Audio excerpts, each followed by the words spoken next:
Hello viewers, সবাইকে আমার YouTube channel শ্যামল family blog থেকে অনেক অনেক শুভেচ্ছা জানাচ্ছি।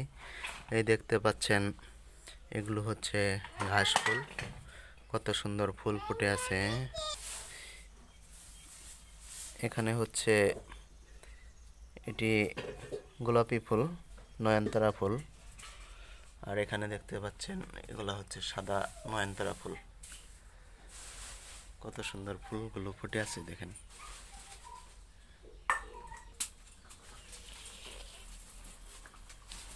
আজকের রেসিপি রান্না হচ্ছে, এগুলো হচ্ছে জালি কুমড়া দিয়ে তরকারি। আর এখানে দেখতে পাচ্ছেন এগুলো সোয়াবিন, গোটা সোয়াবিন। তো এগুলো কিন্তু নিরামিষ তরকারির জন্য। আর এখানে হচ্ছে পাকা টমেটো ভাজি করা হবে এগুলো দিয়ে। তো নিরামিষ রান্না হচ্ছে, আমাদের বাড়িতে নিরামিষ লেগেছে, এর কারণে কিন্তু নিরামিষ রান্না করা হচ্ছে। দেখেন নিরামিষ সোয়াবিন দিয়ে কীভাবে তরকারি রান্না করা হয়। অনেকে হয়তো সোয়াবিন তরকারি কীভাবে রান্না করে জানেন না, তার জন্য ভিডিওটা দেখাচ্ছি আপনাদের। তো নিরামিষ তরকারিতে রান্না করার জন্য যা যা লাগবে, এগুলো হচ্ছে জিরা আর রাঁধুনি সস, টেপা সস বলা হয় এগুলি। তো এই দুটি কিন্তু লাগবে রান্নার জন্য। তো আমাদের এখন কিন্তু দিয়ে দেওয়া হচ্ছে সয়াবিন গোটাগুলি তরকারিতে। আগে এই ঝোলটা দিয়ে দিয়েছিলাম তরকারিতে।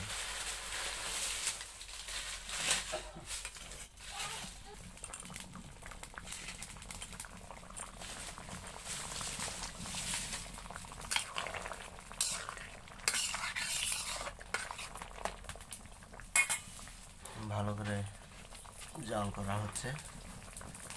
গোটাগুলি কিন্তু আগে কষানো হয়েছিল, কষে নিয়েছিলাম। তো সেই ভিডিওটা দেখাইনি আপনাদের।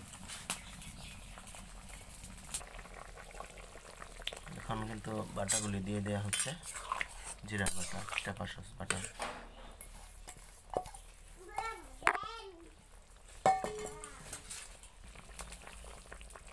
আমাদের কিন্তু হয়ে গেছে সয়াবিন তরকারিটা। তো এখন নামিয়ে ফেলবো।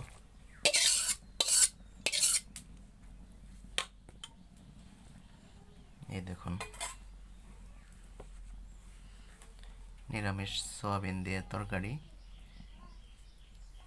চালি কুমড়া দিয়ে। খেয়ে দেখবেন আপনারা, কত সুন্দর লাগে, স্বাদ লাগে নিরামিষ তরকারিগুলো।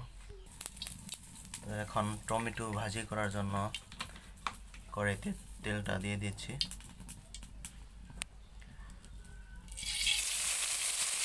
এখানে দিয়ে দেওয়া হচ্ছে সরিষা। তো আমরা কিন্তু এটাকে কাঁচা টমেটো দিয়ে এভাবে ভাজি খেয়েছি, পাকা টমেটো দিয়ে এভাবে ভাজি কখনো খাইনি। তো আজকে পাকা টমেটো ভাজি করা হচ্ছে। তো দেখুন বন্ধুরা, আপনারা খেয়েছেন কিনা অবশ্যই কমেন্টের মাধ্যমে জানাবেন, ভিডিও দেখে খেয়ে থাকেন। সরিষাগুলো তো ফুটতেছে দেখা যাচ্ছে, তো সাবধানে থাকতে হবে। অনেক দূরে আসতেছে।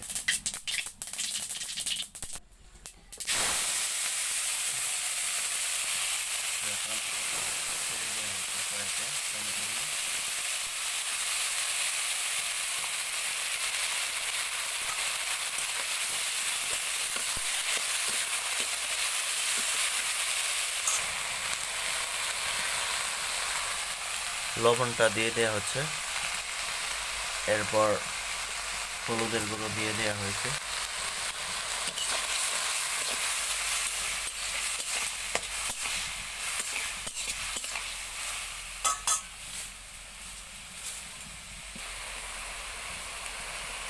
কাঁচা মরিচ দিয়ে দিয়েছি।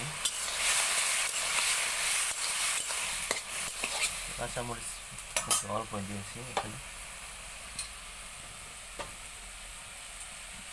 বাবুরা খাবে, একটু জাল বেশি হলে খেতে পারবে না।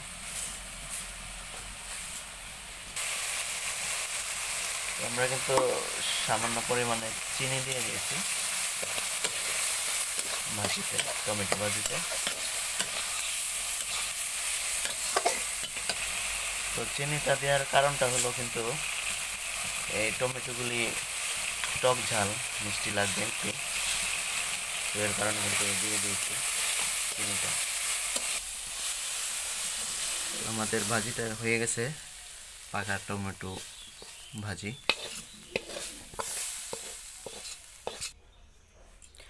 বন্ধুরা, এই হয়ে গেল আমাদের আজকের রেসিপি, জালি কুমড়া দিয়ে সোয়াবিনের তরকারি নিরামিষ।